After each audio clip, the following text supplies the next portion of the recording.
નાના કાપરા ગામ ખાતે યોજાયેલ ત્રિદિવસીય પ્રાણ પ્રતિષ્ઠા મહોત્સવમાં લાખોની જનમેદની ઉમટી। ઉત્તર ગુજરાતમાં સૌપ્રથમવાર આશરે 200 વીઘામાં યોજાયેલ રઘુનાથપુરી આશ્રમ નાના કાપરા ગામ ખાતે ત્રિદિવસીય પ્રાણ પ્રતિષ્ઠા મહોત્સવ દરમિયાન આજે બીજા દિવસે લાખોની સંખ્યામાં જનમેદની ઉમટી પડી હતી। આજે બીજા દિવસે કાર્યક્રમમાં ભવ્ય શોભાયાત્રા નીકળી હતી, જેમાં ગુજરાતના નામાંકિત કલાકારોએ હાજરી આપી હતી। તેમના મધુર કંઠ સાથે લોકો શોભાયાત્રા દરમિયાન ઝૂમી ઉઠ્યા હતા। આજે કાર્યક્રમમાં ભારતભરમાંથી સંતો, મહંતો અને રાજકીય આગેવાનો ઉપસ્થિત રહ્યા હતા, જેમનું આશ્રમના સેવક કુરશીભાઈ ભુવાજી દ્વારા સન્માન કરવામાં આવ્યું। આજે બીજા દિવસે દૂર દૂરથી અને ગુજરાતભરમાંથી અને અન્ય રાજ્યોમાંથી ભક્તો ઉમટી પડ્યા હતા। આ નાનકડા ગામમાં આટલું ભવ્ય આયોજન નિહાળવા અને લાખો લોકોની આસ્થાનું કેન્દ્ર લાખો માતાજીના નવીન મંદિર પ્રાણ પ્રતિષ્ઠા મહોત્સવમાં સેવા કરવા લોકો ઉમટી પડ્યા હતા। આશ્રમના સેવક કુરશીભાઈ ભુવાજીના માર્ગદર્શન હેઠળ 11,000 સ્વયંસેવકોએ ખડે પગે સેવા આપી રહ્યા છે। આવનારા લોકોને કોઈપણ પ્રકારની અગવડતા ઊભી ન થાય તેની તકેદારી રાખી રહ્યા છે। વિશાળ ડુમોમાં લાખો લોકોએ ભોજન પ્રસાદનો લાહવો લીધો અને લોકોમાં પ્રસંગ પ્રત્યે અનેરો ઉત્સાહ જોવા મળી રહ્યો છે।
ऊपर ले लो थोड़ा बस चलो स्टार्ट।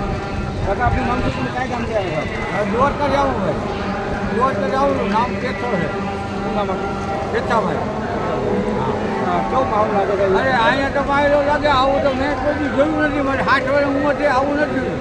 આ માતાજીએ રાખડી માતાજીએ જોયું છે ને, આવું મેં નથી જોયું અહીંયા। પછી બીજે તમે જોયું મેં તો જોયું લખત થઈ ગયું। કેટલા દિવસ આવ્યા? 3 દી થયા અહીંયા પરિવાર સાથે। હા હા હા, અહીંયા આવું મેં નથી દીધું। આવું મને આ માતાજીનો પડતો દેખાણ અહીંયા, અને આવું આલિયદાન કોઈથી થાય છે એવું છે અહીંયા। આ સંતોને બધા ભગવાન ધન્યવાદ છે। માહોલ એવો લાગતો છે કદાચ જે પ્રયાગરાજમાં મહાકુંભ યોજાયો એ પ્રમાણે કદાચ ગુજરાતમાં સૌ પ્રથમવાર મહાકુંભ આવો હશે। બધા હું પણ ત્યાં ભગવાન પાસે ન્યાય આવો માહિત તો મેં નથી જોયો। હું કૃષ્ણ ભેગો રહું, આવો માહિત તો આ જા જોયા બધા ધૂમ છે। ઓહો, આ તો પરમાત્મા માતાજી પૂરું પાડે એવું છે। વ્યવસ્થા સારી બહુ